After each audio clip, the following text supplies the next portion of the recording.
Naila menata cangkir porselen di atas meja ruang tamu dengan sangat hati-hati. Aroma teh melati yang diseduhnya menguar perlahan memenuhi ruangan depan yang luas tersebut. Ibu mertuanya, Ibu Haryo, dan adik iparnya Siska datang berkunjung. Kedatangan mereka tidak pernah membawa kabar baik atau suasana hangat layaknya keluarga pada umumnya. Selalu ada cibiran dan tatapan merendahkan yang mereka bawa setiap kali menginjakan kaki di rumah ini. Namun, Naila sudah sangat terbiasa dengan tabiat mereka. Ia menata setiap penganan di atas piring kecil dengan rapi, memastikan semuanya tersaji sempurna untuk menyambut tamu. Penampilannya sangat rapi dengan balutan pakaian tertutup dan hijab yang disematkan dengan gaya sederhana namun elegan. Ia duduk menanti dengan tenang di sofa tunggal. Terdengar suara deru mesin mobil besar memasuki pekarangan depan rumahnya. Naila tahu persis itu pasti mereka berdua. Pintu utama terbuka lebar. Ibu Haryo melangkah masuk dengan dagu terangkat tinggi, memindai sekeliling ruangan seolah sedang menilai kelayakan barang dagangan di sebuah pasar. Di belakangnya, Siska berjalan mengekor sambil mengibaskan rambutnya yang digerai bebas. Mereka berdua mengenakan pakaian mencolok yang penuh dengan perhiasan emas berkilauan di pergelangan tangan dan leher. Naila berdiri dari tempat duduknya dan tersenyum ramah menyambut mereka. Ia mempersilakan kedua tamunya itu untuk duduk di sofa ruang tamu yang empuk. Namun belum sempat Naila menuangkan teh dari dalam teko, rentetan kata menyakitkan sudah meluncur bebas dari mulut Ibu Haryo. Ibu Haryo menatap Naila dari atas sampai bawah dengan pandangan meremehkan. Ia mencibir sambil menyesap teh yang baru saja dituang Naila. Ia mengatakan dengan suara keras bahwa teh itu terlalu tawar. Sama persis seperti kehidupan Naila yang tidak ada gunanya sama sekali. Ibu Haryo dengan lantang menyebut Naila sangat enak karena hanya menganggur menjadi ibu rumah tangga. Kerjanya hanya menghabiskan uang suaminya setiap hari tanpa menghasilkan sepeser pun. Ia menyebut Naila sebagai beban berat bagi Pratama, anak laki-lakinya yang sangat ia banggakan dan elu-elukan. Menurut Ibu Haryo, Naila tidak memiliki pekerjaan lain selain menjadi babu di rumah ini, bertugas hanya untuk menyapu, mengepel, dan melayani suami. Siska yang duduk di sebelah ibunya ikut tertawa terbahak-bahak mendengar hinaan tersebut. Siska menimpali dengan pedas bahwa Naila sangat beruntung memiliki suami sebaik dan sependapat Pratama yang mau menampung wanita tanpa penghasilan dan tidak memiliki latar belakang keluarga yang kaya raya. Naila hanya diam mendengarkan semua cacian itu. Ia tidak membalas satu patah kata pun untuk membela diri. Ia menarik napas pelan, menjaga raut wajahnya tetap damai, dan membalas semua hinaan tajam itu dengan senyuman manis. Ia mengambil teko porselen dan kembali menuangkan teh hangat ke cangkir Siska yang sudah hampir kosong. Naila sama sekali tidak terpancing emosinya untuk marah atau mengusir mereka. Ia menganggap perkataan kasar mereka hanyalah hembusan angin lalu yang tidak memiliki arti penting dalam hidupnya. Namun di dalam lubuk hatinya yang paling dalam, Naila menyimpan sebuah rahasia besar yang sangat luar biasa. Rahasia yang tidak diketahui oleh siapapun di ruangan itu. Bahkan oleh suaminya sendiri yang selama ini merasa menjadi tulang punggung keluarga. Siska kemudian mulai menyombongkan diri dengan nada suara yang ditinggikan. Ia menceritakan tentang butik pakaian barunya yang terletak di jalan paling strategis di pusat kota Bandung. Siska bercerita dengan sangat antusias tentang betapa mahalnya harga sewa tempat itu setiap tahunnya dan betapa mewahnya koleksi pakaian bermerek yang ia jual kepada pelanggan kelas atas. Ia berulang kali menyebutkan bahwa semua pencapaian luar biasa itu adalah murni hasil dari bantuan pendanaan kakaknya Pratama yang sangat menyayanginya dan rela mengeluarkan uang berapapun untuk kebahagiaan adiknya. Tidak mau kalah dari anak perempuannya, Ibu Haryo ikut memamerkan kendaraan baru mereka. Ia membanggakan mobil mewah berukuran besar yang baru saja tiba di garasi rumahnya. Ia mengatakan kepada Naila bahwa mobil itu adalah hadiah kejutan dari Pratama untuk ibunda tercinta sebagai tanda bakti anak yang sukses. Ibu Haryo dengan bangga menyatakan bahwa anak laki-lakinya adalah pemimpin perusahaan sukses yang bisa membeli apa saja di dunia ini. Sangat bertolak belakang dengan menantunya yang hanya bisa duduk diam di rumah menunggu jatah bulanan turun. Saat mertua dan adik iparnya itu sibuk menyombongkan harta kekayaan, Naila perlahan memutar ingatan. Semua perkataan mereka tentang kesuksesan luar biasa Pratama adalah sebuah kebohongan besar yang diciptakan Naila sendiri. Pratama sama sekali tidak memiliki uang sebanyak itu untuk membeli semua kemewahan yang dibanggakan keluarganya. Pratama nyatanya hanyalah seorang pemimpin pajangan di perusahaan raksasa yang sebenarnya adalah milik Naila sepenuhnya. Perusahaan besar itu dibangun Naila dari bawah dengan susah payah, memakan waktu bertahun-tahun jauh sebelum ia mengenal dan menikah dengan Pratama. Demi menjaga martabat dan harga diri suaminya di depan keluarganya yang gila hormat, Naila rela menempatkan Pratama di kursi pemimpin tertinggi, memberikan gaji besar, sementara ia sendiri memegang kendali penuh atas semua keputusan penting dari belakang layar tanpa diketahui banyak orang. Naila mengingat dengan sangat jelas saat tangannya sendiri yang menandatangani lembaran cek bernilai miliaran rupiah untuk membeli bukti kepemilikan mobil mewah yang kini sangat dibanggakan oleh Ibu Haryo. Naila juga mengingat dengan jernih saat ia memanggil dan menyuruh asisten pribadinya untuk mengurus proses pembelian tanah dan bangunan tempat butik Siska berdiri. Semua aset berharga itu sah terdaftar atas nama Naila. Pratama sebelumnya hanya memohon dengan sangat kepadanya untuk membelikan barang-barang mewah tersebut agar ibu dan adiknya merasa senang dan berhenti menuntut. Naila saat itu menyetujui permintaannya hanya demi menjaga ketenangan kehidupan rumah tangganya. Namun melihat sikap mertua dan adik iparnya yang semakin tidak tahu diri, tidak memiliki rasa terima kasih dan justru semakin gencar merendahkannya, kesabaran panjang Naila akhirnya benar-benar mencapai batas akhirnya. Suasana dipenuhi oleh hinaan beruntun dan pamer harta tanpa henti. Ibu Haryo dan Siska akhirnya merasa puas memamerkan kekayaan mereka dan memutuskan untuk pulang. Naila mengantar mereka berdua berjalan sampai ke pintu depan rumah. Masih dengan senyum manis yang tidak pernah pudar dari bibirnya sejak awal mereka datang, ia melambaikan tangan dengan tenang saat mobil mewah hasil uangnya itu keluar perlahan dari gerbang rumahnya. Begitu mobil tersebut berbelok di ujung jalan dan benar-benar hilang dari pandangan matanya, senyum ramah di wajah Naila perlahan menghilang memudar digantikan oleh tatapan mata tajam yang sangat dingin dan penuh perhitungan.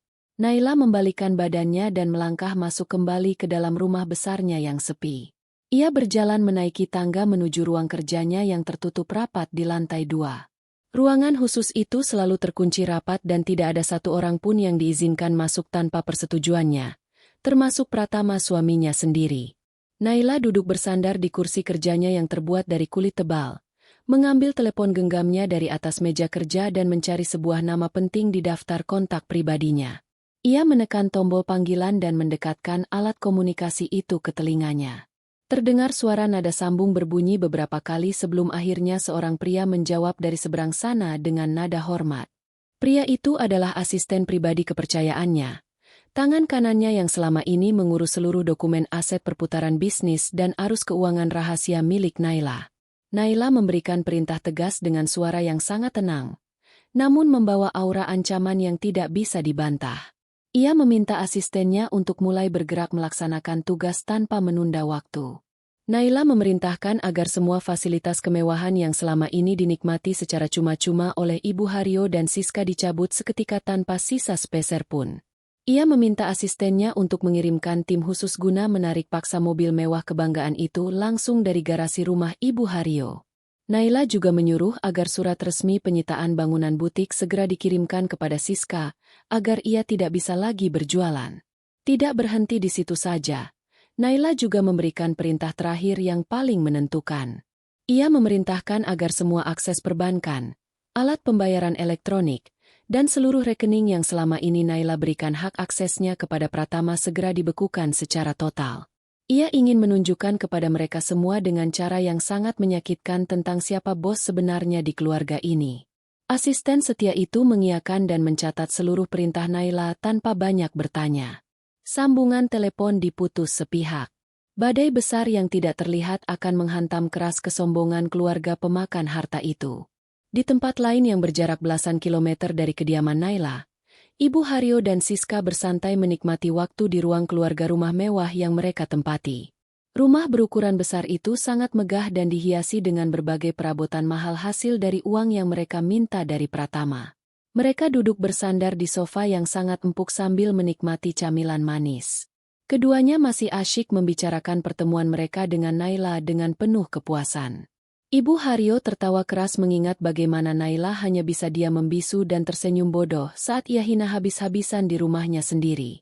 Ia merasa sangat menang karena berhasil menginjak-injak martabat menantunya yang ia anggap tidak memiliki nilai itu. Siska pun ikut menimpali perkataan ibunya dengan mengatakan bahwa Naila memang wanita yang tidak memiliki harga diri dan sejatinya hanya pantas menjadi pelayan rendahan di tengah-tengah keluarga mereka yang terhormat. Mereka berdua merasa hidup mereka sangat sempurna tanpa ada kekurangan satu apapun. Pratama selalu menuruti kemauan mereka dan memberikan segalanya tanpa pernah menolak. Ibu Haryo merasa sangat bangga karena ia yakin telah berhasil membesarkan anak laki-laki yang menjadi pengusaha sukses. Sementara Siska merasa ia bisa terus menjalani hidup mewah dan pamer kepada teman-temannya tanpa harus bekerja keras memeras keringat.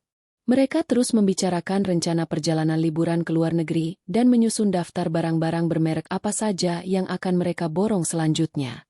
Tidak ada sedikit pun rasa bersyukur di dalam hati mereka atas kelimpahan yang mereka dapatkan secara cuma-cuma ini. Mereka justru menganggap semua kemewahan yang melekat di tubuh mereka adalah hak mutlak yang memang harus dipenuhi oleh Pratama seumur hidupnya. Tiba-tiba saat mereka sedang tertawa terbahak-bahak merencanakan liburan, lampu penerangan di seluruh penjuru rumah padam seketika tanpa tanda-tanda. Gelap gulita langsung menyelimuti ruangan besar yang tadinya benderang itu. Suara dengungan mesin pendingin ruangan berhenti beroperasi. Layar televisi yang tadinya menyiarkan acara hiburan ikut mati. Ibu Haryo terkejut bukan main dan berteriak memanggil pembantu rumah tangga mereka yang sedang berada di belakang untuk segera mengecek kotak aliran listrik. Siska panik meraba-raba meja kaca di depannya untuk mencari keberadaan telepon genggamnya. Mencoba menyalakan lampu kilat sebagai senter. Suasana hangat yang tadinya penuh tawa sombong seketika berubah menjadi kepanikan. Pembantu mereka datang tergopoh-gopoh dengan membawa sebatang lilin kecil dan melaporkan kabar buruk bahwa meteran listrik dari luar telah diputus secara sepihak oleh petugas pemutus arus. Padahal tagihan sudah seharusnya dibayar lunas oleh bagian keuangan kantor Pratama seperti biasa. Belum sempat Ibu Haryo meluapkan amarahnya tentang listrik rumah yang diputus mendadak, terdengar suara keributan aneh dari arah halaman depan. Terdengar jelas suara deru mesin kendaraan sangat besar dan suara banyak langkah kaki orang-orang yang sedang berjalan di pekarangan. Ibu Haryo dan Siska bergegas berjalan cepat ke arah jendela depan rumah, mengintip dengan cemas dari balik celah tirai yang tebal. Di bawah cahaya lampu penerangan jalan umum yang remang-remang, mereka melihat sebuah truk derek berukuran besar terparkir tepat di depan gerbang rumah yang terbuka. Beberapa pria berbadan tegap dan mengenakan pakaian seragam gelap sedang sibuk mengikatkan rantai besi tebal ke roda mobil mewah kebanggaan milik Ibu Haryo yang terparkir manis di garasi. Ibu Haryo panik tak kepalang dan berteriak histeris menembus kegelapan. Ia berlari keluar rumah menerjang kegelapan. Diikuti langkah kaki Siska dari belakang yang ikut ketakutan. Ibu Haryo membentak keras para pria berbadan tegap itu, melarang mereka untuk menyentuh apalagi memindahkan mobil kesayangannya. Ia berteriak penuh kemarahan bahwa mobil mewah itu dibeli secara lunas oleh anak laki-lakinya dan mereka semua tidak punya hak sedikit pun untuk mengambilnya. Salah satu pria yang tampaknya adalah komandan kelompok penarik itu melangkah maju dan menyodorkan sebuah dokumen resmi berstempel di hadapan wajah Ibu Haryo. Pria itu menjelaskan dengan nada suara datar dan tegas bahwa mereka mendapat perintah langsung dari pemilik sah kendaraan tersebut untuk menarik mobil ini tanpa kompromi.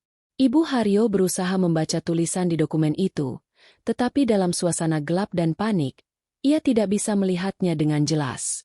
Pria itu menegaskan kembali bahwa nama pemilik yang tertera secara hukum di dokumen kepemilikan bukanlah Pratama, melainkan nama orang lain yang memiliki kuasa penuh memerintahkan penarikan paksa ini. Ibu Haryo yang sama sekali tidak terima hartanya dirampas langsung menyuruh Siska untuk segera menelepon Pratama. Tangan Siska gemetar hebat saat mencari nomor kontak kakaknya di layar telepon genggam. Nada sambung berbunyi agak lama membuat kepanikan mereka semakin memuncak. Sebelum akhirnya Pratama mengangkat panggilan darurat itu dengan suara berat karena baru terbangun dari tidur. Siska langsung menangis kencang dan berteriak kepada kakaknya, menceritakan kejadian mengerikan bahwa rumah mereka mendadak gelap karena aliran listrik diputus paksa, dan sekarang ada segerombolan orang yang sedang berusaha merampas mobil baru ibu mereka. Pratama yang sedang berada di kamarnya bersama Naila terkejut luar biasa mendengar laporan adiknya. Ia langsung melompat turun dari tempat tidurnya. Naila yang berbaring di sebelahnya hanya dia memejamkan mata, mengatur napasnya senormal mungkin, berpura-pura tertidur pulas, padahal ia mendengarkan setiap detail kepanikan yang terjadi di seberang sana dengan senyum tipis. Pratama berusaha keras menenangkan adiknya yang sedang histeris. Ia berjanji akan segera memindahkan sejumlah uang ke rekening pribadi Siska agar mereka bisa membayar petugas listrik yang memutus arus dan mencoba menyogok kelompok penarik mobil itu agar menghentikan aksinya. Sementara ia akan mencari tahu letak kesalahannya. Pratama segera membuka aplikasi keuangan perbankan di telepon genggamnya. Ia memasukkan deretan angka kata sandi rahasianya dan mencoba mengirimkan dana dalam jumlah yang sangat besar. Namun, sebuah pesan peringatan berwarna merah terang seketika muncul menghalangi layar teleponnya. Keterangan di layar menyebutkan bahwa transaksi tersebut ditolak seketika oleh sistem. Pratama mengerutkan dahi merasa sangat bingung dan heran. Ia mencoba melakukan pemindahan dana lagi dengan menggunakan rekening tabungannya yang berbeda, memakai kartu perbankan yang berbeda pula, tetapi hasil yang keluar tetap sama. Semua akses keuangannya diblokir total tanpa peringatan. Pratama yang mulai dilanda kepanikan akhirnya menelepon layanan bantuan pelanggan bank dengan tangan berkeringat dingin. Suara operator bank di ujung telepon menjelaskan dengan sangat sopan dan terukur bahwa seluruh rekening tabungan, kartu alat pembayaran, dan akses aliran dana atas nama Pratama telah dibekukan secara permanen. Pratama marah besar dan bertanya dengan nada tinggi siapa pihak yang berani melakukan tindakan gegabah itu tanpa persetujuan dirinya sebagai pengguna. Jawaban yang keluar dari mulut operator bank membuat darah di tubuh Pratama berdesir sangat dingin. Operator itu mengatakan bahwa pembekuan akun tersebut dilakukan murni atas perintah langsung dari pihak pemilik dana utama, yakni pihak pemilik rekening induk yang secara hukum mengendalikan seluruh aliran dana masuk ke rekening cabang milik Pratama. Pratama seketika lemas hingga telepon genggamnya hampir terjatuh. Ia sangat tahu siapa satu-satunya orang yang memegang kendali sebagai pemilik dana utama di balik semua kekayaannya. Sementara itu di halaman rumah Ibu Haryo, mesin truk derek itu sudah menderu kencang dan berhasil mengangkut mobil mewah tersebut keluar lalu berlalu pergi meninggalkan pekarangan dengan cepat. Ibu Haryo jatuh tersungkur di tanah berumput. Menangis terseduh-seduh meratapi mobil kebanggaannya yang hilang ditelan kegelapan dalam sekejap mata. Siska memeluk tubuh ibunya yang gemetar sambil terus menangis terisak-isak. Tepat pada saat titik keputusasaan itu melanda mereka, layar telepon genggam Siska tiba-tiba menyala terang di tengah kegelapan pekarangan. Sebuah pemberitahuan pesan surat elektronik baru saja masuk memecah keheningan. Siska membuka pesan surat elektronik tersebut dengan tangan yang masih gemetar hebat. Surat elektronik itu dikirim langsung dari sebuah firma hukum resmi yang sangat terkenal.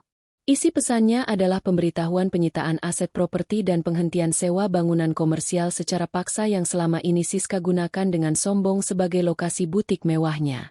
Dokumen hukum itu menyatakan dengan sangat jelas bahwa hak guna bangunan telah dicabut sepihak oleh pemilik sah tanpa pesangon dan Siska diberi batas waktu kurang dari 24 jam untuk mengosongkan seluruh isi barang di butiknya. Jika batas waktu itu terlewati, semua barang dagangan mewah di dalam butik akan disita paksa oleh pihak berwenang dan dibuang ke tempat pembuangan. Siska mencoba membaca dengan teliti nama pemilik sah yang tercetak dengan huruf tebal di bagian paling bawah surat elektronik tersebut. Matanya terbelalak sangat lebar saat mengenali nama itu. Jantungnya seakan berhenti berdetak seketika itu juga. Ia menjatuhkan telepon genggamnya ke lantai hingga layarnya retak. Kakinya sama sekali tidak kuat lagi menopang berat tubuhnya. Siska jatuh terduduk lemas di atas ubin teras rumah yang dingin, menyadari dengan rasa takut yang luar biasa bahwa malam petaka yang menghancurkan hidupnya ini baru saja dimulai. Matahari baru saja menyembul dari ufuk timur membawa sinar hangat yang seharusnya menyegarkan hari. Namun suasana cerah itu sama sekali tidak dirasakan oleh Ibu Haryo dan Siska. Keduanya sama sekali tidak bisa memejamkan mata walau hanya sedetik pun sepanjang malam. Mereka duduk terdiam dan menggigil kedinginan di ruang tamu rumah yang gelap gulita setelah aliran listrik diputus paksa. Perasaan marah, malu, takut, dan tidak terima bercampur aduk menjadi satu gumpalan emosi yang siap meledak di dalam dada mereka. Ibu Haryo akhirnya bangkit berdiri dari sofa dengan napas yang memburu cepat. Ia merapikan pakaiannya yang sudah sangat kusut masai dan berseru memerintahkan Siska untuk segera bersiap berangkat. Karena kendaraan mewah kebanggaan mereka telah ditarik paksa oleh sekelompok pria berbadan tegap, mereka terpaksa memesan taksi daring melalui aplikasi di telepon genggam Siska yang daya baterainya sudah hampir habis sepenuhnya. Sepanjang perjalanan menembus kemacetan kota Semarang di dalam taksi daring tersebut, Ibu Haryo terus menggerutu dengan suara lantang dan menyalahkan Naila atas semua penderitaan tidak masuk akal yang menimpa mereka. Ia sangat yakin 100% bahwa menantunya yang pendiam itu telah merencanakan suatu tipu muslihat licik untuk menguras dan menyembunyikan seluruh isi rekening milik Pratama. Taksi daring itu akhirnya berhenti tepat di depan gerbang besi rumah mewah tempat tinggal Pratama dan Naila. Ibu Haryo turun dari kendaraan dengan langkah kaki yang dihentakkan keras ke tanah sebagai bentuk pelampiasan amarahnya. Ia mendorong pintu gerbang besi yang kebetulan tidak terkunci rapat dan berjalan cepat melintasi halaman depan yang luas. Siska berjalan terburu-buru mengikuti langkah ibunya dari belakang sambil terus menggenggam telepon genggamnya yang layarnya sudah retak. Sesampainya di depan pintu utama yang terbuat dari kayu jati berukir, Ibu Haryo tidak repot-repot menekan bel rumah. Ia langsung menggedor daun pintu kayu itu dengan kedua kepalan tangannya sekuat tenaga berulang kali sambil berteriak memanggil nama Pratama dan Naila dengan kata-kata yang sangat kasar. Suara gedoran keras itu menggema memecah keheningan di lingkungan perumahan elit tersebut. Beberapa pembantu rumah tangga Naila berlarian dari arah dapur menuju ruang depan dengan wajah pucat pasi, karena ketakutan melihat amukan wanita paruh baya tersebut. Mereka tidak berani membuka pintu sepenuhnya dan hanya mengintip dari balik celah jendela kaca di lantai atas rumah. Pratama yang baru saja tertidur selama 2 jam akibat kelelahan mengurus pemblokiran rekening banknya semalaman, terbangun dengan sangat terkejut mendengar keributan dari arah luar. Kepalanya terasa sangat pening dan pandangan matanya berkunang-kunang karena tekanan pikiran yang teramat berat. Ia bangkit dari tempat tidur dan berjalan gontai menuruni anak tangga menuju ruang tamu. Saat pembantu membukakan pintu utama, Ibu Haryo langsung menerobos masuk menyerang Pratama dengan rentetan pertanyaan tajam dan tuduhan tidak berdasar. Ibu Haryo menunjuk-nunjuk wajah anak laki-lakinya itu, menuntut penjelasan mengapa aliran listrik di rumahnya diputus, mengapa mobil mewahnya ditarik paksa oleh orang tidak dikenal, dan menuduh Naila telah mencuri semua uang di dalam tabungan keluarga. Pratama hanya bisa berdiri mematung di tengah ruangan sambil memegangi kepalanya yang semakin berdenyut nyeri. Ia sendiri sama sekali tidak tahu harus memberikan jawaban apa karena ia juga sedang dilanda kebingungan luar biasa terkait seluruh rekening pribadinya yang dibekukan secara serentak tanpa sisa sedikit pun. Di tengah pertengkaran sengit antara ibu dan anak yang terjadi di ruang tamu tersebut, terdengar suara raungan sirene kendaraan yang sangat keras mendekat dari arah jalan raya dan berhenti tepat di depan gerbang rumah. Suara sirene itu membuat semua orang yang berada di ruangan itu terdiam seketika. Ibu Haryo tersenyum puas dan membusungkan dada. Ia mengira bahwa polisi datang untuk menangkap Naila, karena ia sebelumnya sempat mengancam akan melaporkan menantunya itu ke pihak berwajib atas tuduhan pencurian uang keluarga. Beberapa petugas kepolisian berseragam lengkap turun dari kendaraan dinas mereka dan berjalan dengan langkah tegap memasuki halaman rumah. Mereka didampingi oleh 2 orang pria berpakaian rapi yang membawa tumpukan dokumen resmi di tangan mereka. Pratama bergegas melangkah keluar menuju teras rumah untuk menyambut kedatangan para aparat penegak hukum tersebut dengan perasaan campur aduk antara bingung dan was-was. Namun, perkiraan Ibu Haryo meleset sangat jauh dari kenyataan yang terjadi. Petugas kepolisian itu tidak mencari keberadaan Naila, apalagi berniat untuk menangkapnya. Mereka justru menanyakan keberadaan wanita bernama Ibu Haryo. Mendengar namanya dipanggil oleh petugas, Ibu Haryo melangkah maju dengan wajah angkuh, bersiap untuk memberikan keterangan palsu mengenai menantunya. Akan tetapi, salah satu pria berpakaian rapi yang datang bersama polisi tersebut langsung membacakan sebuah surat keputusan resmi dari pengadilan negeri. Surat tersebut adalah surat perintah pengosongan paksa sebuah properti rumah mewah yang saat ini ditempati oleh Ibu Haryo dan Siska. Pria itu menjelaskan dengan bahasa hukum yang sangat tegas bahwa hak guna bangunan tempat tinggal mereka telah dicabut sepenuhnya oleh pemilik sah secara hukum. Ibu Haryo diberi waktu paling lambat sebelum matahari terbenam untuk segera mengangkat seluruh barang pribadinya dan keluar dari rumah mewah tersebut selamanya. Jika ia menolak untuk patuh pada surat perintah tersebut, maka petugas kepolisian memiliki kewenangan penuh untuk melakukan pengusiran secara paksa dan membuang semua barang miliknya ke jalanan. Ibu Haryo terbelalak tidak percaya mendengar pembacaan surat keputusan pengadilan tersebut. Ia berteriak histeris menolak semua perkataan pria itu. Ia berdalih dengan suara bergetar bahwa rumah mewah yang ia tempati adalah murni hasil jerih payah keringat anak laki-lakinya. Ia menarik lengan Pratama dengan kasar, menyuruh anaknya itu untuk segera berbicara kepada polisi dan menjelaskan bahwa ia adalah pemilik sah rumah tersebut. Pratama membuka mulutnya untuk memberikan pembelaan. Namun sebelum sepatah kata pun keluar dari bibirnya, terdengar suara ketukan hak sepatu yang sangat teratur dan berwibawa menuruni anak tangga rumah. Semua pandangan mata di ruangan itu seketika beralih ke arah sumber suara. Naila melangkah turun dengan keanggunan yang luar biasa memukau. Ia tidak lagi mengenakan pakaian rumahan yang sederhana seperti biasanya. Naila mengenakan setelan jas bisnis khusus wanita yang potongan jahitannya sangat rapi dan berkelas, dipadukan dengan hijab yang menjuntai rapi menutupi dada. Aura kelembutan yang selalu ia perlihatkan selama ini hilang tidak berbekas, digantikan oleh aura kepemimpinan yang sangat kuat, dingin, dan penuh dominasi mutlak. Naila berjalan tenang melewati suaminya yang masih berdiri mematung kebingungan. Ia melangkah menuju meja kaca besar di tengah ruang tamu dan melemparkan sebuah map berisi tumpukan berkas sangat tebal ke atas permukaan meja tersebut, hingga menimbulkan suara benturan yang cukup keras. Naila menatap lurus ke arah sepasang mata ibu mertuanya dengan pandangan yang sangat menusuk tulang. Ia kemudian mulai berbicara dengan nada suara yang rendah namun menggema jelas di setiap sudut ruangan.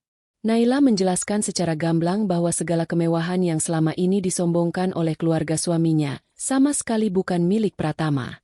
Ia membuka lembaran berkas di atas meja satu persatu, memperlihatkan bukti kepemilikan sah yang dicetak dengan tinta tebal.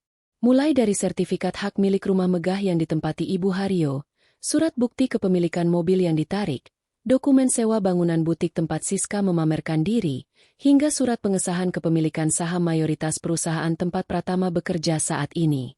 Semua dokumen resmi berkekuatan hukum tetap itu tertulis jelas atas satu nama tunggal tanpa campur tangan pihak lain. Naila melanjutkan penjelasannya bahwa Pratama hanyalah seorang pemimpin bayangan yang ia tunjuk dan ia bayar setiap bulannya untuk menjalankan operasional perusahaan miliknya.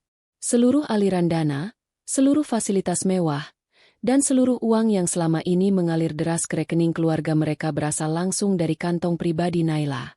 Ia selama ini rela merendahkan dirinya sendiri, rela dihina sebagai babu yang tidak berguna, semata-mata hanya untuk menjaga martabat suaminya di depan keluarganya yang selalu gila akan kehormatan semu. Namun, kebaikan hatinya justru dibalas dengan caci maki dan perlakuan tidak manusiawi yang terus berulang tanpa henti. Naila menegaskan bahwa ia menghentikan seluruh sandiwara melelahkan ini. Tidak akan ada lagi aliran dana gratis, tidak akan ada lagi fasilitas mewah, dan tidak ada lagi perlakuan istimewa untuk parasit yang hanya tahu cara menghabiskan harta tanpa tahu cara bersyukur. Pratama jatuh terduduk di atas sofa dengan pandangan kosong.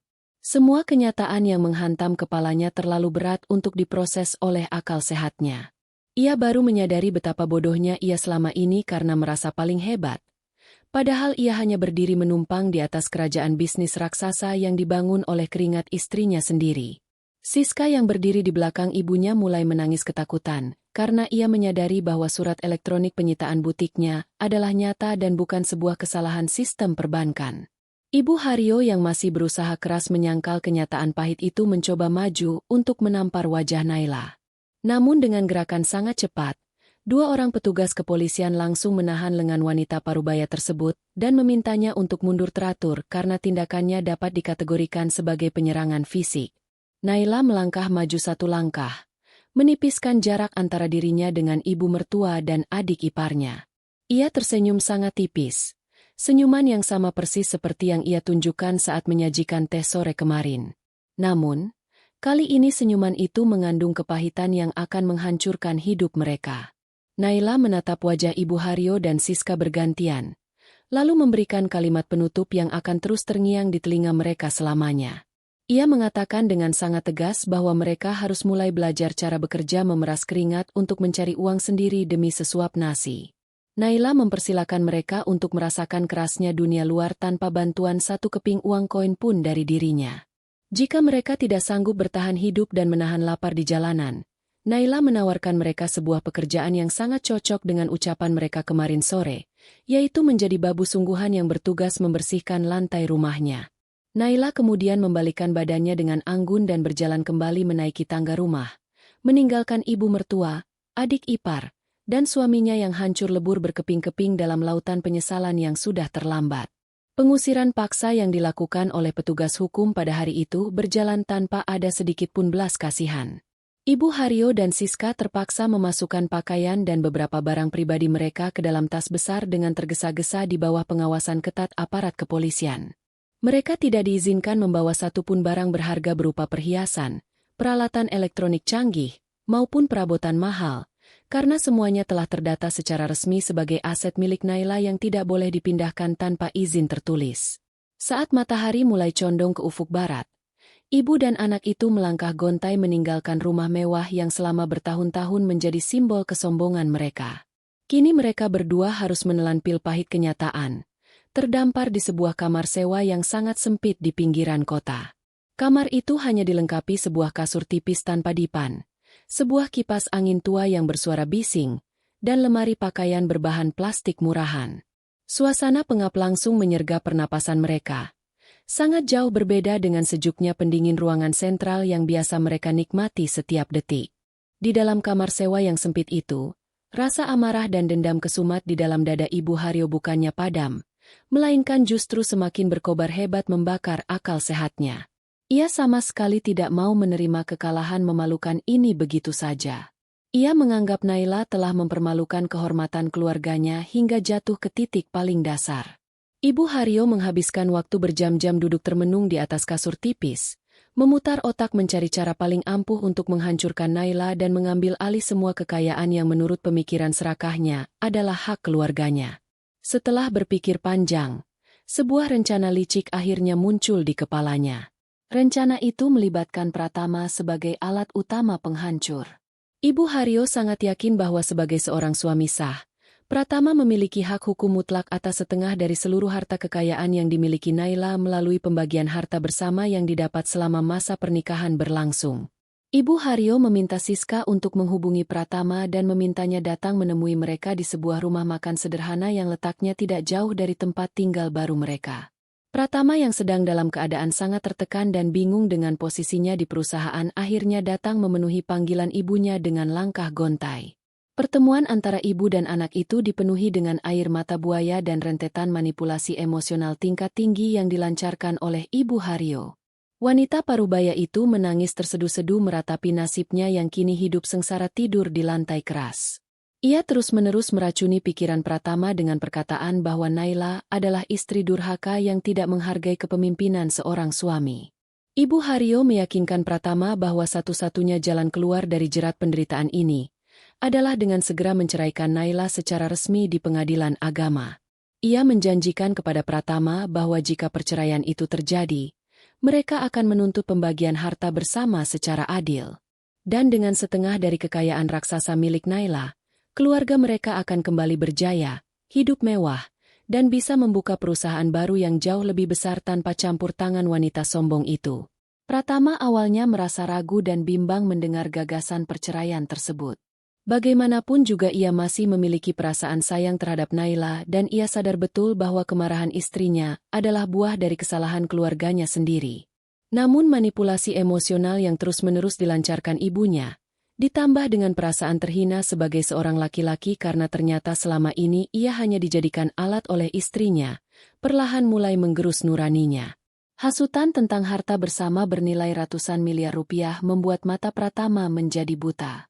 Ia merasa berhak mendapatkan kompensasi atas waktu dan tenaganya selama ini memimpin perusahaan secara langsung di lapangan, meskipun modal awalnya sepenuhnya dari sang istri. Didorong oleh rasa sakit hati dan keserakahan yang mulai tumbuh subur di dalam dadanya, Pratama akhirnya menganggukkan kepala menyetujui rencana ibunya untuk segera mendaftarkan gugatan cerai dan menuntut harta pembagian. Pratama melangkahkan kakinya dengan penuh rasa percaya diri memasuki sebuah gedung perkantoran bertingkat tinggi yang megah di pusat bisnis kota. Ia datang ke sana untuk menemui pengacara pribadi keluarga mereka yang berkantor di firma hukum papan atas. Pratama diantar oleh seorang resepsionis menuju ruangan mewah milik pengacara senior kepercayaan perusahaan. Ia duduk di kursi tamu dan langsung mengutarakan niat mantapnya untuk menceraikan Naila. Pratama dengan lantang meminta sang pengacara untuk segera menyusun draft gugatan pembagian harta bersama, memastikan bahwa seluruh aset berupa properti rumah mewah, mobil, rekening bank berbunga tinggi, dan saham perusahaan dibagi sama rata di mata hukum. Pratama bahkan sudah mulai membayangkan masa depan cerah di mana ia akan menjadi pengusaha mandiri yang kaya raya dari hasil perceraian tersebut, tanpa perlu lagi berada di bawah bayang-bayang istrinya. Sang pengacara senior yang duduk di seberang meja hanya dia mendengarkan seluruh pemaparan Pratama dengan ekspresi wajah yang sangat datar dan tenang. Setelah Pratama selesai berbicara dan menenggak air mineralnya dengan bangga, pengacara itu perlahan membetulkan letak kacamatanya.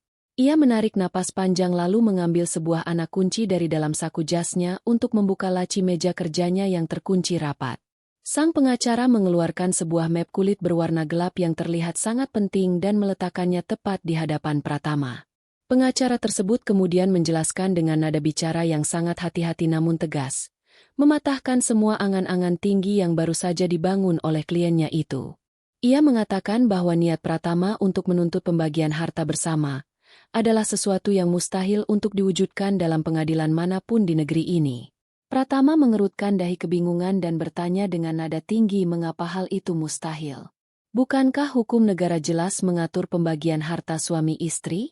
Sang pengacara lalu membuka map kulit gelap tersebut dan memperlihatkan dokumen resmi berlembar-lembar yang dihiasi materai asli dan stempel sah dari negara. Ia menunjuk ke arah tanda tangan yang tertera di bagian paling bawah dokumen tersebut. Pratama menatap dokumen itu dengan saksama dan tiba-tiba darah di sekujur tubuhnya seakan berhenti mengalir sepenuhnya. Ia mengenali tanda tangan itu. Itu adalah tanda tangannya sendiri bersanding dengan tanda tangan Naila. Ingatan Pratama seketika terlempar ke masa beberapa hari sebelum pesta pernikahannya digelar dahulu. Saat itu, Naila menyodorkan tumpukan dokumen tebal untuk ditandatanganinya. Naila mengatakan bahwa dokumen itu adalah berkas pendaftaran program tabungan investasi masa depan untuk keperluan pendidikan anak-anak mereka kelak.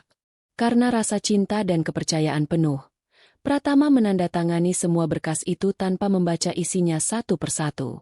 Kenyataan yang tertulis di dalam dokumen berkekuatan hukum tetap itu sungguh menghancurkan akal sehat Pratama berkeping-keping.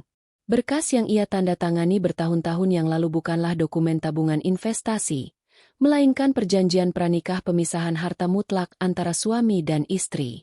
Pengacara itu membacakan poin paling krusial di dalam dokumen tersebut dengan suara lantang.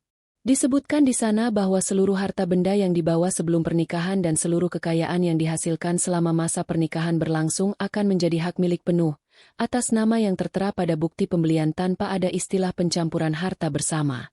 Jika terjadi perceraian di kemudian hari karena alasan apapun, masing-masing pihak akan keluar dari ikatan pernikahan hanya dengan membawa harta benda yang terdaftar atas nama pribadinya masing-masing.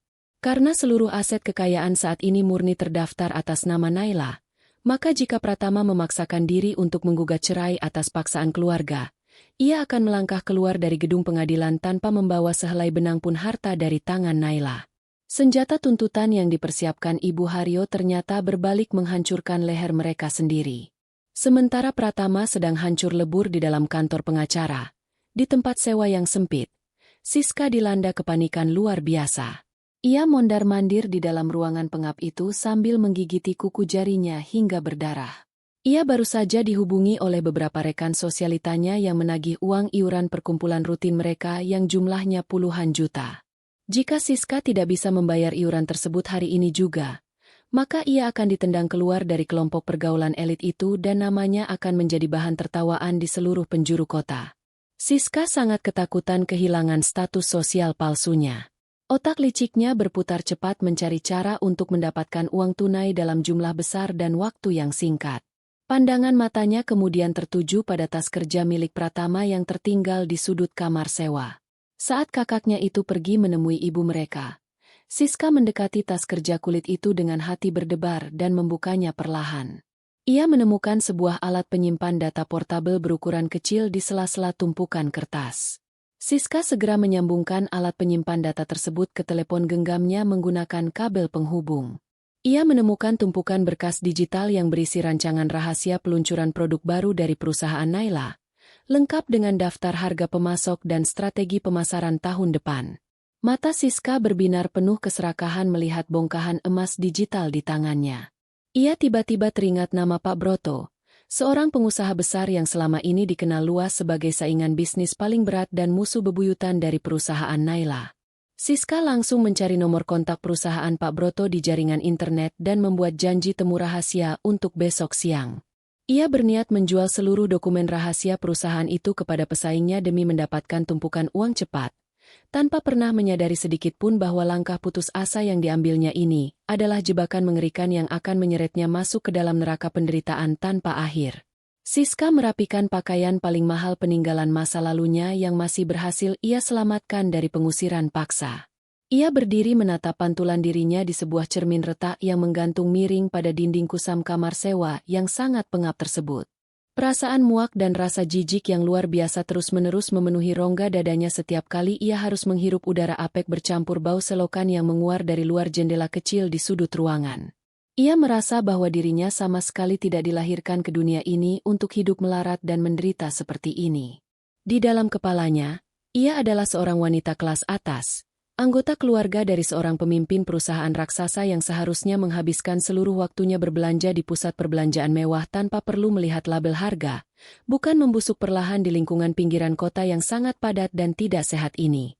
Dengan tekad yang sudah sangat bulat dan tidak bisa diganggu-gugat lagi, Siska menggenggam erat sebuah alat penyimpan data portabel berukuran kecil yang diam-diam ia curi dari dalam tas kerja milik Pratama, kakaknya sendiri. Benda kecil berukuran sebesar ibu jari tersebut ia yakini sebagai kunci emas pembuka jalan keluar dari segala penderitaan ini. Ia sudah membuat janji temu penting dengan Pak Broto, seorang pengusaha besar yang selama ini sangat dikenal di kalangan pebisnis sebagai saingan terberat sekaligus ancaman paling nyata bagi kelangsungan bisnis perusahaan milik Naila. Siska sangat yakin bahwa rahasia besar mengenai peluncuran produk baru, daftar pemasok bahan baku utama, serta strategi penentuan harga yang tersimpan rapat di dalam alat tersebut memiliki nilai jual hingga miliaran rupiah bagi pesaing bisnis yang sedang haus akan celah untuk menjatuhkan lawan. Dengan langkah kaki yang dihentakkan penuh rasa percaya diri, Siska melangkah keluar dari lingkungan kamar sewa sempit itu, sama sekali mengabaikan tatapan penuh tanda tanya dari para tetangga sekitar yang sedang beraktivitas di halaman depan yang kumuh. Ia menggunakan sisa uang recehan terakhir di dompetnya untuk memesan kendaraan umum sewaan menuju sebuah restoran eksklusif bertingkat yang berlokasi di jantung pusat perputaran bisnis kota. Sepanjang perjalanan menembus kemacetan lalu lintas, otak liciknya tidak pernah berhenti bekerja merajut angan-angan keindahan masa depan. Ia sudah menyusun daftar panjang di dalam kepalanya mengenai apa saja yang akan ia lakukan menggunakan uang hasil penjualan data rahasia tersebut. Ia berencana menyewa sebuah apartemen mewah di lantai paling atas, membeli kendaraan pribadi keluaran terbaru yang jauh lebih bergengsi dari milik ibunya dulu, dan tentu saja menyiapkan rencana pembalasan dendam yang sangat kejam untuk menghancurkan Naila. Ia membayangkan betapa puasnya ia nanti saat melihat wajah Naila yang selalu terlihat tenang itu berubah menjadi panik dan hancur berkeping-keping saat perusahaannya gulung tikar karena kalah bersaing secara telak di pasaran bebas. Sebuah senyum penuh kelicikan perlahan mengembang di bibir Siska. Ia sama sekali tidak merasakan secuil pun penyesalan atau rasa bersalah karena telah mengkhianati darah dagingnya sendiri, mengkhianati kakaknya yang sedang terpuruk. Sebaliknya, ia merasa bangga dan menganggap tindakannya ini adalah langkah penyelamatan keluarga paling cerdas yang gagal dipikirkan oleh ibunya yang hanya tahu cara mengeluh dan menangis sejak pengusiran terjadi. Setibanya di pelataran restoran eksklusif tersebut, Siska langsung disambut oleh alunan musik klasik yang sangat lembut dan hembusan udara dingin dari mesin pendingin ruangan yang langsung menyejukkan kulitnya yang berkeringat. Suasana tempat itu sangat tenang, mewah, dan sangat tertutup. Hanya diisi oleh jajaran para petinggi perusahaan dan pengusaha kaya raya yang sedang membicarakan kesepakatan bisnis bernilai raksasa sambil menikmati hidangan mahal. Siska melangkah masuk dan menyebutkan nama Pak Broto kepada pelayan berpakaian sangat rapi yang berjaga di dekat pintu masuk utama. Pelayan itu menundukkan kepalanya dengan sangat hormat dan segera mengantarkan Siska menyusuri lorong berkarpet tebal menuju sebuah ruang makan pribadi yang tertutup sangat rapat di bagian paling belakang gedung restoran tersebut. Saat daun pintu dibuka secara perlahan, Siska melihat Pak Broto sudah duduk bersandar dengan sangat santai di atas kursi empuknya, ditemani oleh seorang asisten pribadi yang berdiri tegak tanpa suara di sudut ruangan. Pak Broto adalah seorang pria parubaya dengan guratan wajah yang tegas, tatapan mata yang sangat tajam dan menyelidik, serta pembawaan diri yang sangat tenang layaknya seorang pemangsa yang sedang menunggu mangsanya mendekat. Ia mempersilakan Siska untuk duduk di kursi seberang meja kaca pemisah mereka dengan isyarat gerakan tangan yang sangat pelan.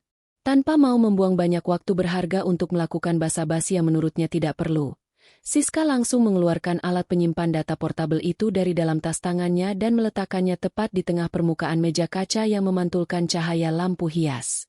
Ia memulai pembicaraan dengan nada suara yang sengaja dibuat sangat meyakinkan dan penuh penekanan. Siska menjelaskan dengan sangat runtut bahwa benda kecil di atas meja itu berisi seluruh urat nadi kehidupan perusahaan milik Naila untuk jangka waktu 1 tahun ke depan. Ia membeberkan secara garis besar bahwa di dalamnya terdapat rancangan desain produk yang belum pernah dipublikasikan ke khalayak umum, daftar harga dasar dari setiap pemasok bahan, hingga kelemahan sistem distribusi yang selama ini ditutupi rapat-rapat oleh pihak manajemen. Siska dengan penuh kesombongan menawarkan seluruh informasi berharga tersebut kepada Pak Broto dengan syarat imbalan uang tunai senilai 1 miliar rupiah. Sebuah angka yang ia sebut tanpa sedikit pun keraguan di matanya. Pak Broto mendengarkan setiap perkataan Siska dengan wajah yang sama sekali tidak berubah ekspresinya. Ia hanya tersenyum sangat tipis, lalu menyuruh asistennya mengambil alat penyimpan data tersebut dan menyambungkannya ke sebuah komputer jinjing di atas meja. Setelah memeriksa sekilas tumpukan dokumen digital yang terpampang di layar, Pak Broto menganggukkan kepalanya dengan pelan, menyatakan persetujuannya atas tawaran tersebut tanpa melakukan penawaran harga sedikit pun. Ia langsung memerintahkan asistennya untuk segera memindahkan dana sebesar 1 miliar rupiah langsung ke nomor rekening pribadi milik Siska detik itu juga. Hanya dalam hitungan menit yang terasa sangat mendebarkan bagi Siska, telepon genggam di dalam genggamannya bergetar pelan menandakan ada sebuah pemberitahuan baru yang masuk. Siska dengan tangan yang sedikit gemetar karena tidak sabar langsung membuka aplikasi keuangan perbankan di layar teleponnya. Matanya terbelalak sangat lebar. Jantungnya berdebar berkali-kali lipat lebih cepat seolah ingin melompat keluar dari dadanya dan napasnya tertahan seketika saat ia melihat deretan angka 0 yang sangat panjang kini tertera dengan jelas di saldo tabungannya. Angka 1 miliar rupiah benar-benar telah masuk dan sah menjadi miliknya. Kesenangan dan kelegaan yang luar biasa besar langsung menyapu bersih semua ketakutan dan penderitaannya selama beberapa hari terakhir.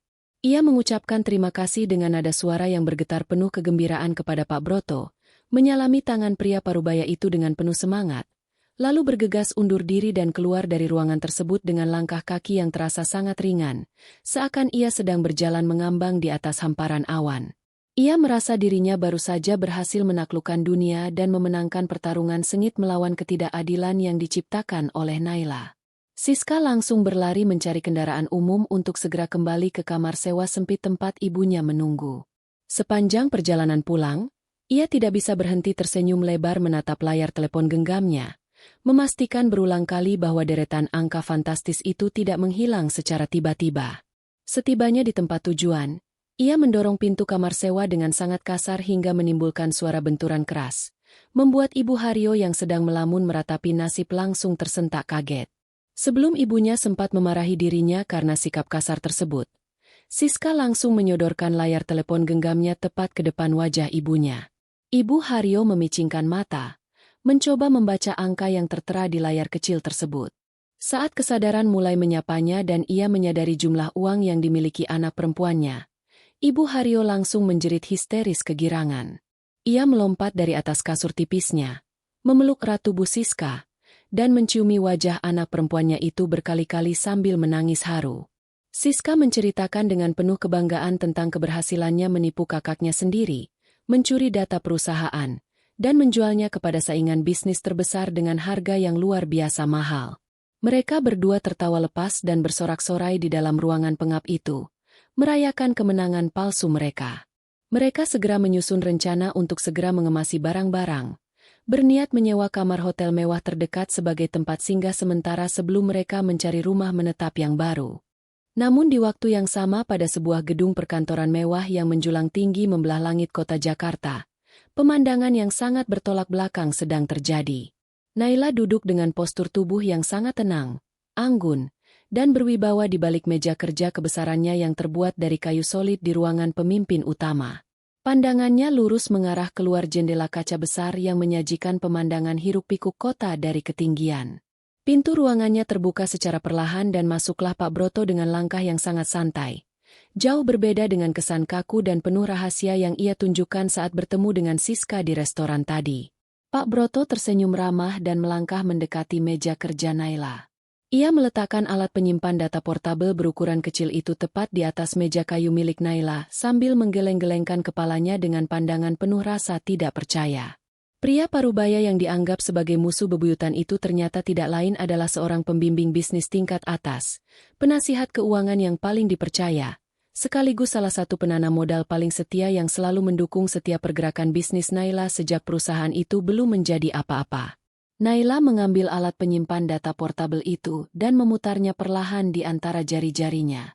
Pak Broto kemudian menceritakan secara rinci betapa sombongnya tingkah laku Siska saat menawarkan data tersebut kepadanya dan betapa mudahnya wanita serakah itu masuk ke dalam perangkap yang sudah mereka susun dengan sangat matang dan rapi. Semua kejadian mulai dari tas kerja Pratama yang sengaja ditinggalkan dalam keadaan terbuka di sudut kamar sewa, hingga pertemuan dengan Pak Broto, adalah sebuah skenario matang yang dirancang dan disutradarai langsung oleh Naila. Dokumen yang dicuri oleh Siska dengan susah payah itu sama sekali bukan berisi rahasia perusahaan yang sebenarnya. Data tersebut adalah sekumpulan angka palsu, rancangan produk gagal yang sudah lama dibuang, dan informasi menyesatkan yang sengaja diciptakan semata-mata sebagai umpan untuk memancing dan menguji sejauh mana tingkat kelicikan serta pengkhianatan yang bisa dilakukan oleh keluarga suaminya itu. Naila sama sekali tidak terkejut saat mengetahui bahwa Siska benar-benar menggigit umpan tersebut tanpa berpikir panjang. Ia sudah sangat memahami tabiat dasar parasit yang selalu mencari jalan pintas untuk mendapatkan kekayaan tanpa mau bersusah payah bekerja dan mengalirkan keringat. Naila tersenyum dingin dan mengucapkan terima kasih atas kerjasama Pak Broto yang sangat memuaskan. Permainan tingkat tinggi ini baru saja memasuki babak penghancuran yang sebenarnya. Di dalam kamar sewa sempit, kegembiraan yang meluap-luap antara ibu dan anak itu harus terhenti secara mendadak. Siska yang berniat memesan kamar hotel mewah dan membayar uang muka secara penuh melalui aplikasi di telepon genggamnya tiba-tiba mengerutkan dahi.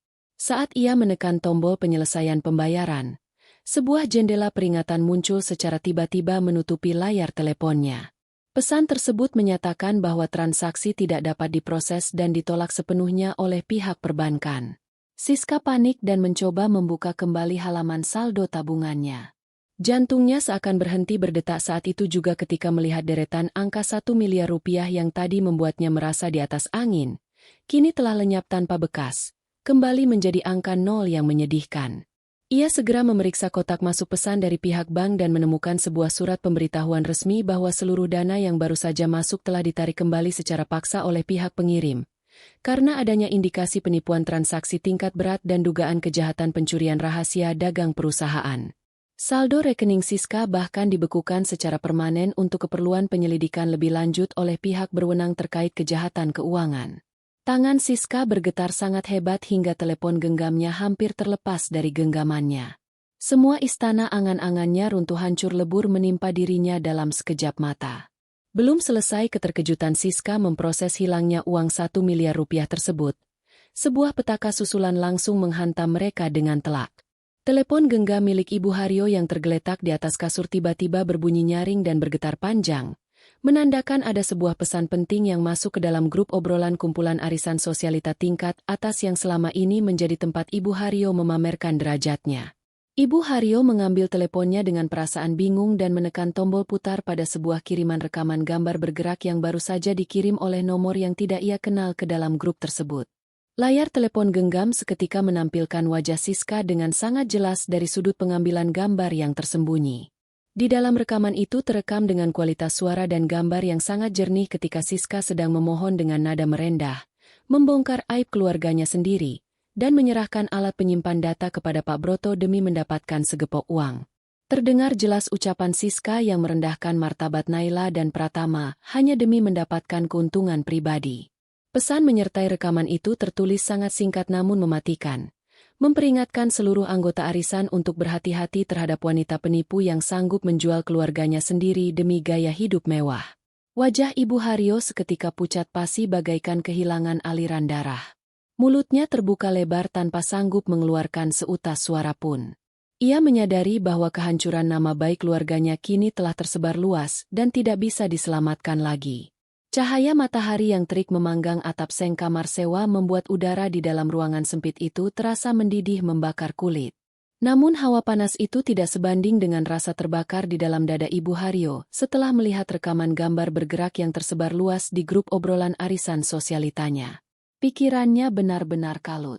Napasnya tersengal-sengal menahan emosi yang hampir meledakkan kepalanya. Ia tidak bisa menerima kenyataan bahwa harga diri yang selama bertahun-tahun ia bangun di atas kebohongan dan harta milik Naila kini runtuh hancur berantakan hanya dalam hitungan detik.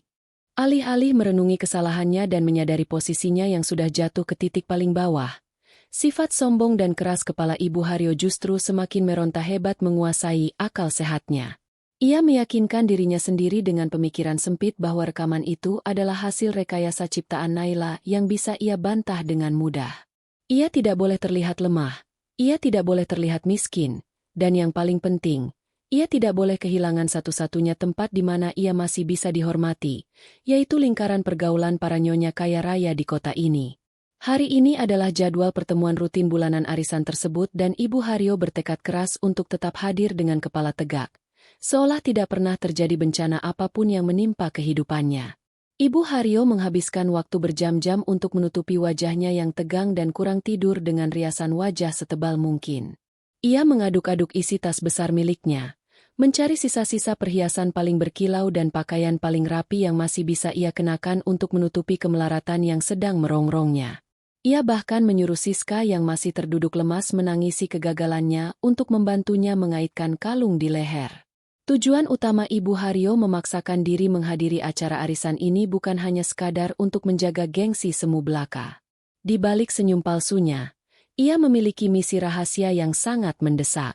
Ia berencana untuk meminjam sejumlah besar uang tunai dari beberapa teman dekatnya di perkumpulan tersebut. Ia sangat yakin bahwa dengan kelihayannya berbicara dan status masa lalunya yang selalu terlihat bergelimang harta, teman-temannya akan dengan mudah meminjamkan uang puluhan juta rupiah tanpa curiga. Uang pinjaman itu nantinya akan ia gunakan untuk menyewa rumah yang lebih layak, mengembalikan sedikit gaya hidupnya yang hilang, dan mencari pengacara hebat untuk membalas perbuatan Naila di meja pengadilan demi merebut kembali apa yang ia anggap sebagai miliknya.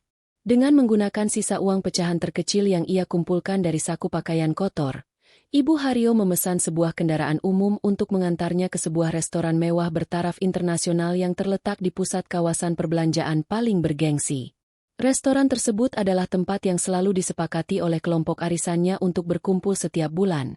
Sebuah tempat yang hanya melayani tamu-tamu dengan pesanan bernilai jutaan rupiah untuk satu kali duduk. Saat melangkah turun dari kendaraan umum di tepi jalan raya, karena tidak berani masuk ke area penurunan penumpang yang penuh dengan kendaraan mewah, Ibu Haryo langsung menegakkan punggungnya. Ia melangkah maju dengan gaya angkuh yang sengaja dibuat-buat, menyusuri jalan masuk restoran dan mengabaikan tatapan aneh dari petugas keamanan yang mengenali wajahnya dari rekaman yang sedang hangat diperbincangkan. Jantungnya berdebar sangat kencang menahan rasa gugup, namun ia terus merapikan letak pakaiannya dan memasang senyum terlebar saat pelayan mengantarnya menuju meja panjang di sudut paling istimewa yang sudah dipesan khusus oleh kelompok arisan sosialita tersebut. Setibanya di meja panjang itu, suasana yang tadinya dipenuhi tawa dan obrolan seketika berubah menjadi keheningan yang sangat canggung. Belasan wanita dengan pakaian mahal berlapis perhiasan yang sedang duduk menikmati minuman mereka, serentak menghentikan pembicaraan dan menoleh ke arah Ibu Haryo. Tatapan mata mereka tidak lagi memancarkan rasa hormat atau sapaan hangat seperti sebelumnya. Tatapan mereka kini penuh dengan rasa jijik, cibiran sinis, dan pandangan merendahkan yang sangat menusuk hati. Ibu Haryo mencoba menelan ludahnya yang terasa kering. Ia tetap memaksakan senyumnya dan menyapa mereka satu persatu seolah tidak menyadari perubahan suasana yang terjadi. Ia menarik sebuah kursi kosong di bagian tengah meja dan duduk dengan gaya anggun yang sangat kaku. Ia mulai membuka percakapan dengan memuji penampilan teman di sebelahnya dan bercerita tentang betapa sibuknya ia mengurus bisnis keluarga akhir-akhir ini hingga tidak sempat membalas pesan di telepon genggamnya. Sebuah alasan kebohongan yang sangat murahan untuk menutupi fakta bahwa ia sengaja menghindari grup obrolan setelah rekaman tersebut tersebar luas. Teman-teman sosialitanya hanya merespons cerita karangan Ibu Haryo dengan senyum miring dan gumaman pelan yang tidak jelas artinya. Beberapa di antara mereka bahkan secara terang-terangan saling berbisik sambil melirik sinis ke arah perhiasan yang dikenakan oleh Ibu Haryo. Acara arisan pun dilanjutkan dengan hidangan makanan mewah yang disajikan berurutan. Ibu Haryo menyantap makanannya dengan sangat lahap, karena ia memang belum makan makanan yang layak sejak hari pengusiran paksa itu. Setelah sesi makan selesai, tibalah saat yang paling mendebarkan dalam setiap pertemuan arisan, yaitu sesi pengumpulan uang iuran bulanan wajib yang jumlahnya sangat fantastis. Seorang wanita yang bertugas sebagai bendahara arisan mulai berjalan berkeliling meja, menagih setoran dari setiap anggota. Saat bendahara itu tiba di hadapan Ibu Haryo, ia menyodorkan sebuah mesin pembayaran elektronik kecil dengan tatapan mata yang sangat menantang, seolah ia sudah tahu apa yang akan terjadi selanjutnya. Ibu Haryo berusaha menjaga raut wajahnya tetap tenang saat ia membuka dompetnya dan mengeluarkan sebuah kartu pembayaran yang terlihat sangat mewah. Kartu itu adalah kartu yang sama yang selalu ia gunakan untuk mentraktir mereka semua di masa lalu. Kartu yang terhubung langsung dengan aliran dana dari perusahaan Pratama yang kini telah dibekukan sepenuhnya oleh Naila. Ibu Haryo menyerahkan kartu tersebut dengan gerakan elegan, berharap keajaiban akan terjadi dan entah bagaimana sistem perbankan mengalami kesalahan sehingga pembayarannya bisa berhasil diproses. Namun harapan palsu itu hancur berantakan dalam hitungan detik. Bendahara arisan memasukkan kartu itu ke dalam mesin pemroses, mengetikkan nominal uang iuran, dan menekan tombol pemroses. Mesin kecil itu berbunyi panjang dengan nada peringatan. Sebuah pesan penolakan tercetak jelas di layar mesin tersebut. Bendahara itu mencoba mengulangi prosesnya sekali lagi, namun hasil yang didapatkan tetap sama. Mesin itu mengeluarkan kertas kecil yang menyatakan bahwa kartu tersebut ditolak karena aksesnya telah diblokir secara permanen oleh pihak bank, karena tidak adanya dana tersisa di dalam rekening penyokong. Keheningan di meja panjang itu langsung pecah seketika, digantikan oleh tawa tertahan dan gumaman merendahkan dari seluruh anggota arisan. Bendahara itu melemparkan kembali kartu pembayaran tersebut ke atas meja tepat di depan wajah Ibu Haryo. Ia lalu berbicara dengan suara lantang yang bisa didengar oleh meja pengunjung lain di sekitarnya. Ia menanyakan secara langsung kepada Ibu Haryo, apakah ia tidak memiliki rasa malu datang ke perkumpulan elit ini dengan kantong kosong. Salah satu teman dekat yang menjadi incaran utama Ibu Haryo untuk dipinjami uang tiba-tiba berdiri dari kursinya. Wanita itu mengeluarkan telepon genggamnya, membuka grup obrolan, dan memutar ulang rekaman pengkhianatan Siska dengan volume suara yang sangat keras. Suara Siska yang sedang memohon uang terdengar jelas menggema di sudut restoran tersebut.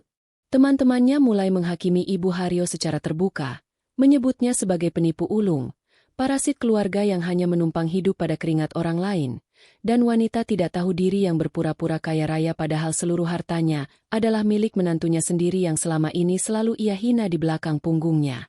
Segala kebusukan dan kebohongan yang selama ini Ibu Haryo tutupi rapat-rapat akhirnya terbongkar secara sangat memalukan di depan umum.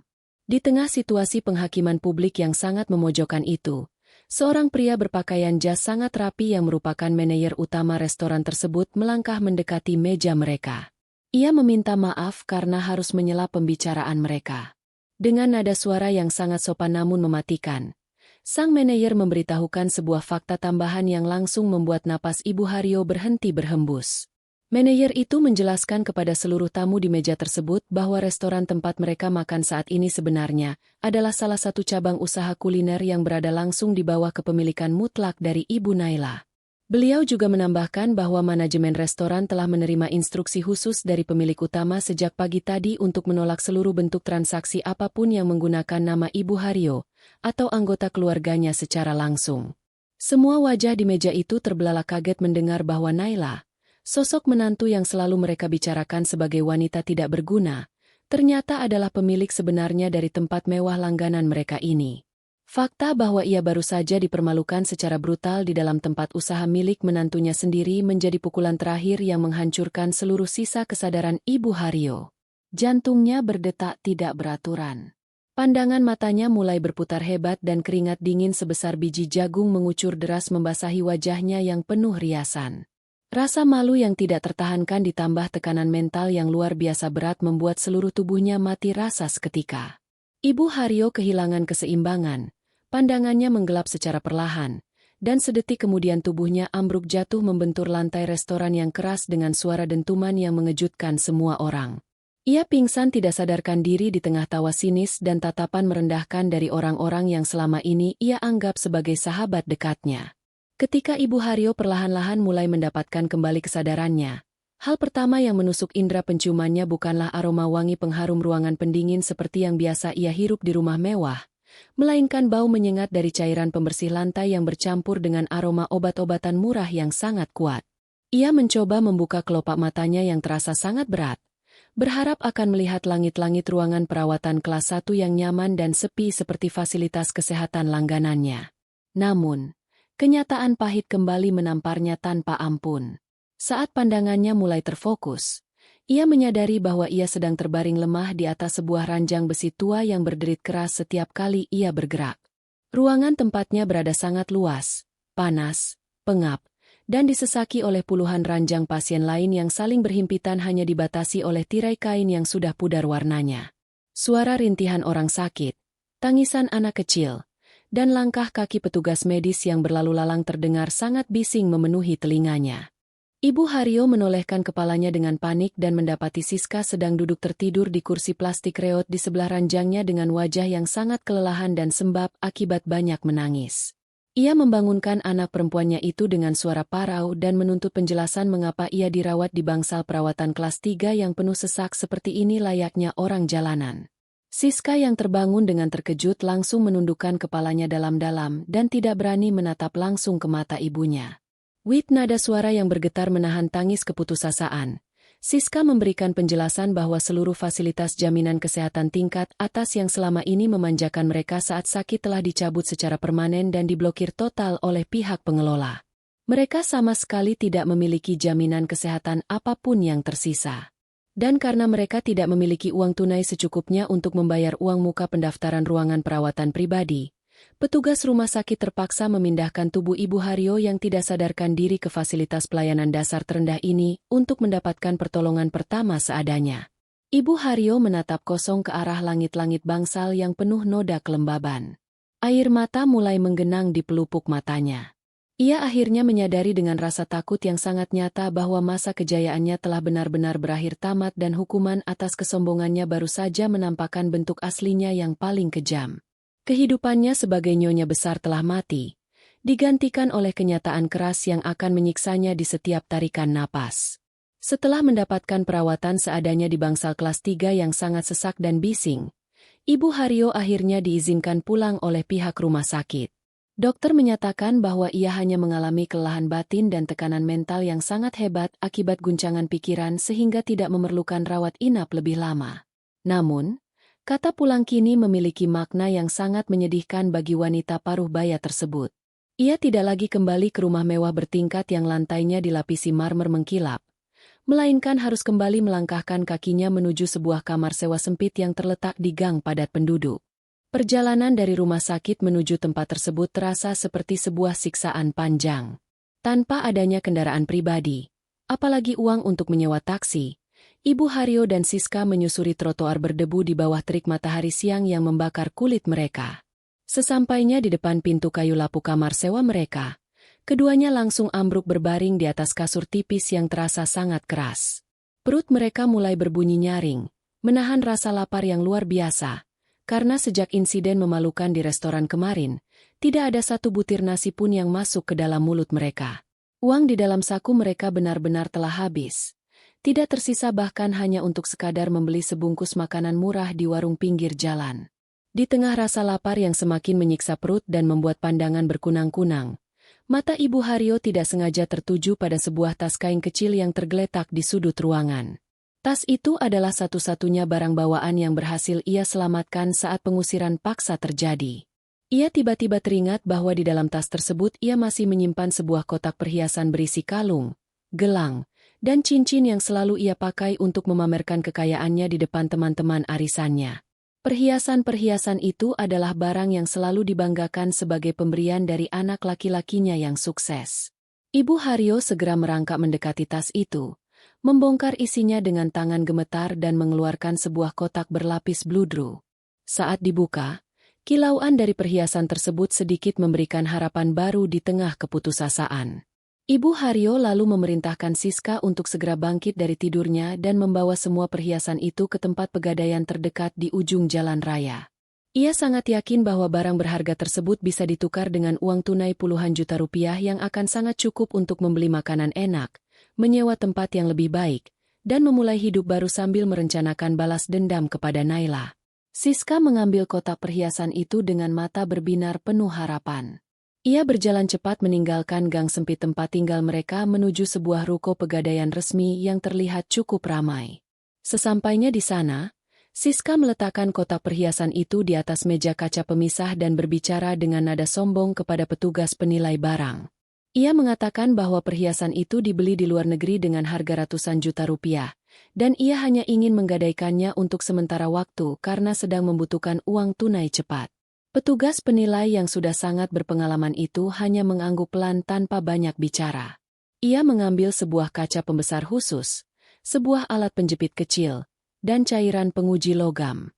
Petugas itu mulai meneliti setiap sudut kalung dan gelang yang disodorkan Siska dengan sangat teliti. Namun, baru beberapa detik melakukan pengujian, dahi petugas itu berkerut dalam.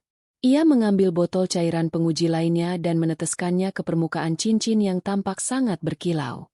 Sesaat kemudian, cairan itu bereaksi dan meninggalkan noda hitam pekat di atas permukaan cincin tersebut.